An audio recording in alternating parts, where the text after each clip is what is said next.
बेफोरबायदि आखल आखुयै थाबाय थायोब्ला नोङो सानसे मोदै फुगारनांगोन लामाबो ओंखारनो हानाय नङा नोङो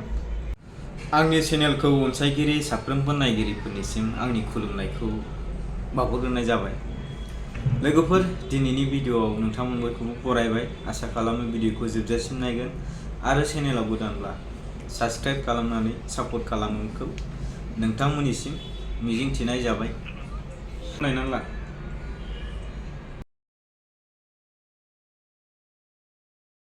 बे गन्थु ग्रेडखौ लासिनो गैया हा बेबायदि नामा नै जोंनाबो फेन्दाया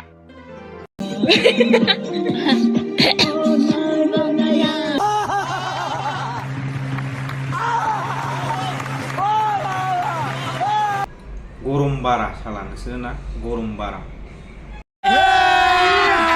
अभी मजा आएगा ना लाइक भिउसनि थाखायनो गाव गावखौ फानसै नामा नोंसोरो एसे लाजिब्रा बै उन्दै गथ'फोरखौ भिडिअ दालाफा ओमफ्राय नों मा भिडिअ बानाया बिसोरहा इयुन केरियार दङ इयुन फिउचार दङ बिसोरहा स्कुल लाइफ आरो गथ' नोंबो खोनासं दानिफ्रायनो बेफोरबायदि दाजा नङाब्ला गिदिर खैफोद जागोन नोङो सानसे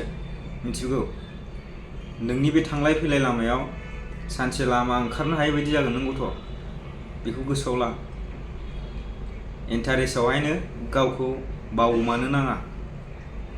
नङाबा गाबनाङो बेखौ मिथिखा दा नों बिमा बिफानि सायाव जादों जा मोजां फराय मोजां सोलों मोजां आखल आखुखौ दानो सोलोङाबा माब्ला सोलोंहैगोन नोङो माब्ला सोलोंहैगोन बै समाव नोङो गाबनांगोन गथ' बेफोरबायदि आखल आखुयै थाबाय थायोब्ला नोङो सानसे मोदै फुगारनांगोन लामाबो ओंखारनो हानाय नङा नोङो बेखौ मिथिखा आं बारा गोलाव बुंला लोगोफोर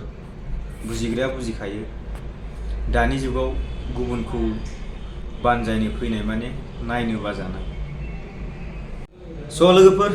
दा नोंथांमोना नैबे मादैनि भिडिअखौ नायनानै लाग्रोदो बायराजों थैजोबसिगोन अफार होननानै दुर्गा फुजानि गाज्रि कमेन्ट खालामग्राफोरखौ कौन है ये लोग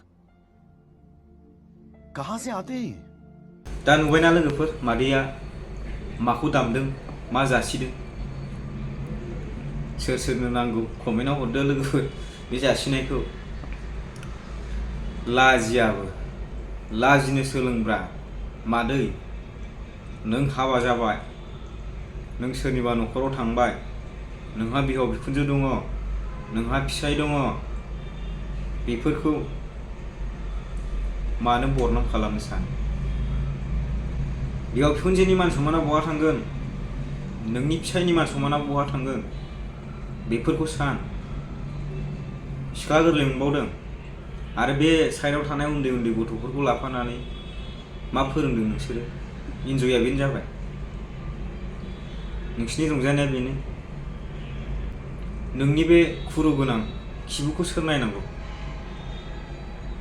एसेनोसै लोगोफोर गोजोन्थों भिडिअखौ मोजां मोनदोंब्ला नोंथांनि कमेन्टखौ होनो दाबाव बिथांमोननि सायाव गोजोन्थों